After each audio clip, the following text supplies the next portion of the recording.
اس کے سینے میں آخر کون سا دل سانس لیتا تھا؟ کیا کوئی تھا جو اس کائنات میں اتنے ظلم کے بعد بھی آخری درس اس کو معافی کا دے رہا تھا؟ چٹخا ہوا چاند لمحہ بھر کو اس جملے پر ساکت ہوا تھا۔ ہوا کے سرسراتے جھونکوں نے پلٹ کر اس بے بس سے لڑکے کو دیکھا تھا۔ آسمان میں گردش کرتے پرندوں نے اپنے بہتے اشکوں کو بہنے دیا تھا۔ وہ وقت نم تھا، بے حد نم۔ اس نے بولنا چاہا، اس نے لب کھولنا چاہے تھے۔ وہ کہنا چاہتا تھا کہ وہ ان میں سے ایک ایک کی کھال اتھیڑ دے گا۔ وہ انہیں کچھ نہ کہہ سکا۔ وہ بہت پر امید نگاہوں سے اس کا چہرہ تک رہی تھی۔ ان میں ہمت نہیں تھی کہ ان سے ان کی یہ آخری ہمت چھیننے کی۔ کہ کیا تم مجھے ایک آخری بار سورہ کہف سنا سکتے ہو معاذ؟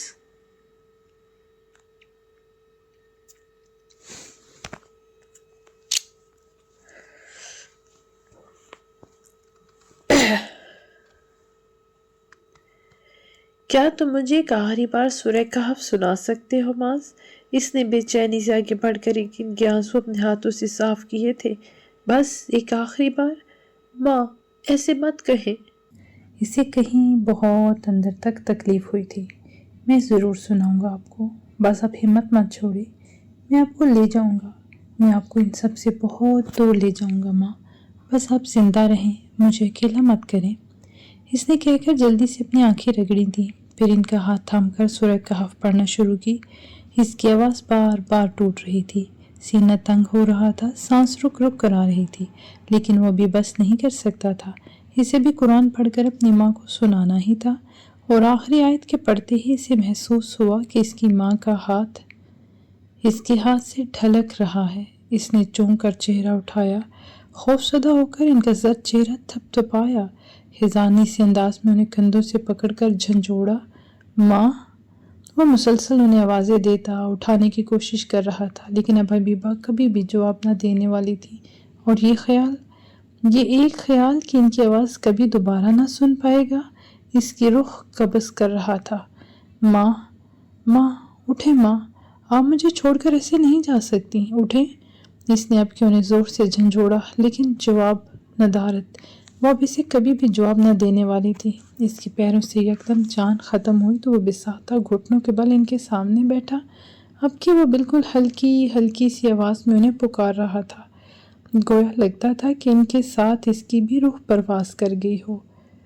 سب جیسے مٹی کا ڈھیر بن گیا تھا، سب جیسے ختم ہو کر برفانی تودے میں تبدیل ہو گیا تھا۔ اس برف سی رات میں معاذ احمد شاروی کی دنیا گویا راہ کا ڈھیر ثابت ہوئی تھی۔ بے شک ہم اللہ کے ہیں اور اسی کی طرف پلٹنے والے ہیں۔ سورہ بقرہ۔ پھر اسے کچھ یاد نہ پڑتا تھا کہ وہ کدھر کو جا رہا ہے۔ اس کے قدم سڑک کے اندر کانٹوں پر آئے، کئی نوکیلے پتھروں نے اس کے پیروں کو زخمی کیا اور کئی باریک جانوروں نے اسے کاٹا، لیکن اسے اب کسی چیز کا کوئی اثر نہیں ہو رہا تھا۔ معاذ احمد سوچنے اور سمجھنے اور محسوس کرنے کے حدود سے کہیں بہت دور نکل گیا تھا۔ ماں کو وہ 2 دن پہلے ہی قبرستان میں دفنا چکا تھا۔ ان کی آخری رسومات کے لیے وہ پیدل بھاگتا ہوا دادا کے گھر پہنچا، لیکن کسی نے بھی اس کے لیے دروازہ نہ کھولا۔ وہ بجاتا رہا، ان سے بھیک مانگتا رہا، لیکن اس رات اسے کوئی بھیک نہیں دی گئی۔ اس کے ننہال میں محض اس کی ایک خالہ اور نانی تھی۔ اس نے جیسے تیسے کر کے ان تک یہ خبر پہنچائی اور پھر اسپتال کے ٹھنڈے فرش پر آکڑوں بیٹھا ان کے آنے کا انتظار کرنے لگا۔ وہ آئیں، اسے اپنے ساتھ لپٹا لپٹا کر روئیں، لیکن وہ نہیں رویا۔ اسے کسی بات پر رونا ہی نہیں آ رہا تھا۔ اس کی زندگی حبیبہ کی زندگی کے ساتھ ہی سلب کر لی گئی تھی۔ نانی اور خالہ اسے اپنے ساتھ لے جانے پر مصر تھیں۔ وہ حبیبہ کو کھو چکی تھی، لیکن وہ معاذ کو نہیں کھونا چاہتی تھی۔ وہ بھی چپ چاپ ان کے ساتھ چلا گیا، لیکن اگلے ہی دن فجر کی نماز میں وہ ان کے گھر سے نکل آیا، پھر کسی سمت کئی دنوں تک پیدل چلتا رہا۔ اس کے پیر گر سے ہٹ چکے تھے، بال بکھرے ہوئے اور حلیہ بخاریوں کا سا ہو گیا تھا۔ یکدم اسے چلتے چلتے احساس ہوا کہ اس کا وجود تھکن کا شکار ہے۔ وہ تیز چلتی سڑک کے کنارے بنے فٹ پاتھ پر جا بیٹھا، پھر آہستہ سے مٹی کی پرواہ کیے بغیر وہیں لیٹ گیا۔ سڑک کی چہل پہل رات ڈھلتے ہی تھمنے لگی۔ اپنے اپنے روشنی دکانوں کے شٹر گراتے لوگ گھروں کو جانے لگے۔ رات کے آخری پہر میں سڑک بالکل ویران ہو گئی۔ یکایک اسے کسی اندھیرے میں کچھ سفید سا دکھا، کچھ دھواں سا۔ اس دھوئیں کے پار کوئی وجود تھا، سفید بے داغ لباس میں لپٹا وجود۔ اس نے آنکھیں پھاڑ کر دھوئیں کے اس پار دیکھنا چاہا، لیکن اسے سوائے ایک ہولے کے کچھ بھی دکھائی نہیں دے رہا تھا۔ یکایک وہ ہولا اس دھوئیں کو چیرتا ہوا باہر نکلا اور پھر اس سے کچھ فاصلے پر ہی ٹھہر بھی گیا۔ وہ بے یقین نگاہیں پھیلائے انہیں دیکھا گیا۔ وہ بلا شبہ بہت جانا پہچانا سا وجود تھا۔ وہ کوئی جانی پہچانی سی خوشبو تھی جو اس کے نتنوں سے ٹکرائی تھی۔ ہولا قدم قدم چلتا عین اس کے سامنے پہنچا۔ وہ سر اٹھائے بنا پلکے جھپکے انہیں دیکھے گیا۔ گزرے کئی دنوں میں اس نے پاگلوں کی طرح دعائیں کی تھی کہ وہ کہیں سے انہیں نظر آ جائیں۔ اس نے مجنوں بن کر اوپر والے سے التجا کی تھی کہ ایک بار اس کی ماں کا چہرہ اسے خواب میں دکھا دے، لیکن اس پر کوئی مہربانی نہیں کی گئی۔ وہ تڑپتا رہا یہاں تک کہ اس نے ان کے دوبارہ نظر آنے کی امید ہی ترک کر دی تھی، اور اب جب کس نے امید ترک کر دی تھی تو ان کا ہولا اس کے سامنے کھڑا تھا، سفید لباس میں ملبوس، انتہائی خوبصورت سا وجود، حبیبہ کا وجود، پاکیزہ اور پرسکون۔ آپ کہاں چلی گئی تھی ماں؟ آپ کہاں چلی گئی ہیں؟ اس کی آنکھوں سے آنسو بے ساختہ ابلنے لگے۔ کئی دنوں کی خاموشی جیسے ٹوٹ گئی۔ ماض احمد اس خاموشی کے ساتھ ہی ٹوٹنے لگا تھا، لیکن حبیبہ خاموشی سے اسے دیکھے گئی۔ میں نے آپ کو بہت یاد کیا ماں، میں آپ کو ہر وقت یاد کرتا ہوں۔ وہ رو رہا تھا۔ 13 سالہ ماس چھوٹے بچے کی طرح رونے لگا تھا، ہاتھوں میں چہرہ چھپا کر۔ پھر اس نے گھبرا کر چہرہ اٹھایا، وہاں پر کوئی ہولا نہ تھا۔ پہلا وہ دھواں فضا میں تحلیل ہو کر گم ہو چکا تھا، علوین تھم چکا تھا۔ وہ اٹھا، ہذیانی انداز میں یہاں وہاں دیکھتا بھاگنے لگا کہ کسی پتھر سے بری طرح ٹکرا کر منہ کے بل گرا۔ ہاتھ اور گھٹنے پر بہت سی چوٹیں آئیں، لیکن اسے پرواہ نہیں تھی۔ اسے اپنی ماں کو دیکھنا تھا۔ وہ انہیں دیکھنا چاہتا تھا، وہ انہیں محسوس کرنا چاہتا تھا۔ وہ ان کی گود میں سر رکھ کر ڈھیر سارا رونا چاہتا تھا، لیکن وہ کچھ بھی نہیں کر پا رہا تھا۔ اس کی ماں اس سے گم ہو گئی تھی۔ اس نے اپنی ماں کو ایک بار پھر سے کھو دیا تھا۔ وہیں سڑک کنارے بیٹھ کر اپنی پشت فٹ پاتھ سے ٹکا کر وہ اس طرح ساری رات روتا رہا تھا۔ اسے یاد تھا کہ وہ اس ساری رات اپنی ماں کی خوشبو محسوس کرنے کے لیے ترستا رہا تھا۔ وہ اپنے ہاتھ پر سلگتے اس لمس کو آنکھوں سے لگا کر ساری رات رویا تھا۔ اگلے کئی دن وہ فٹ پاتھ پر ہی اور مددگار پڑا رہا۔ اس کے جسم میں کسی بھی قسم کی طاقت باقی ہی نہ رہی تھی۔ کھانا نہ کھانے کی وجہ سے اس کی بچی کچی طاقت کا آخری نقطہ بھی اس کے جسم سے گھل چکا تھا۔ وہ لاوارسوں کی طرح اسی فٹ پاتھ پر پڑا رہا۔ پھر اسے کچھ محسوس ہوا، جیسے کوئی اسے اٹھا کر کسی گاڑی میں ڈال رہا ہے۔ کوئی اس کا سر اب کے اپنی گود میں رکھے اس کے خوبصورت بال سے ہلا رہا ہے۔ اس کے نتنوں سے وہ عجیب سی خوشبو بھی ٹکرائی تھی، تیز قسم کی خوشبو۔ اگلی رات جب اس کی بوجھل پلکیں ایک دوسرے سے جدا ہوئیں تو اس نے دیکھا کہ کوئی اس کے سرہانے بیٹھا ہے۔ کمرے میں ایک پل کو نگاہ دوڑا کر اس نے کچھ یاد کرنا چاہا، لیکن یہ جگہ اور سامنے بیٹھا یہ شخص اس کے لیے بالکل اجنبی تھا۔ کون ہو تم؟ بہت نحیف سی آواز نکلی تھی اس کی۔ بہت زور لگانے کے بعد بہت کمزوری دکھائی تھی اس نے۔ سامنے بیٹھے شخص نے سر اٹھایا، اس کی سرمئی آنکھوں میں دیکھتے ہوئے مسکرایا، اور پھر آگے بڑھ کر اس کے ماتھے پر آئے بالوں کو سہلانے کے لیے ہاتھ بڑھایا ہی تھا کہ اس نے اپنا چہرہ پیچھے کر لیا۔ اس عمر رسیدہ شخص کا ہاتھ گویا ہوا میں ہی معلق رہ گیا تھا۔ پھر اس نے برا مانے بغیر اپنا ہاتھ پیچھے کیا، اسے محبت سے دیکھا۔ تم اس دنیا کے ستائے ہوئے لگتے ہو، تو میں تمہیں اپنے ساتھ لے آیا۔ یہاں روح کی مرمت کا کام تو نہیں کیا جاتا، البتہ یہاں انسان کو مکمل ضروریات سے نوازا جاتا ہے۔ تمہیں بھی نوازا جائے گا، اگر جو تمہاری رضا اس سب میں شامل ہوئی تو۔ وہ معاف ہوتے ذہن کے ساتھ ان کی باتیں سمجھنے کی کوشش کر رہا تھا، مگر وہ فی الحال کچھ بھی نہیں سمجھ پا رہا تھا۔ میرے لیے کام کرو گے؟ لمحہ بھر کو آگے ہو کر اس نے اس کی آنکھوں میں جھانکا تھا۔ کہ کیسا کام؟ اور کون ہو تم؟ میں سلطان میر ہوں، یہ میرا علاقہ ہے اور میں اس علاقے کا باس ہوں۔ ان کے اس جملے پر اس کی آنکھیں لمحہ بھر کو سکڑی تھیں۔ وہی لوگوں کو جانچنے کی عادت؟ کس قسم کے باس؟ اور مجھے کیوں لائے ہو یہاں؟ مجھ سے کیا کام تمہیں؟ اس نے اگلے ہی لمحے خود پر چادر کو دور پھینکا۔ وہ خاموشی سے اسے دیکھا گیا۔ اس کی سیاہ زرعی آنکھیں ماس پر جمی تھیں۔ بھتہ وصولو گے؟ دماغ خراب ہے کیا تمہارا؟ میں ایسا لڑکا نہیں ہوں، میں ایسا کوئی کام نہیں کروں گا۔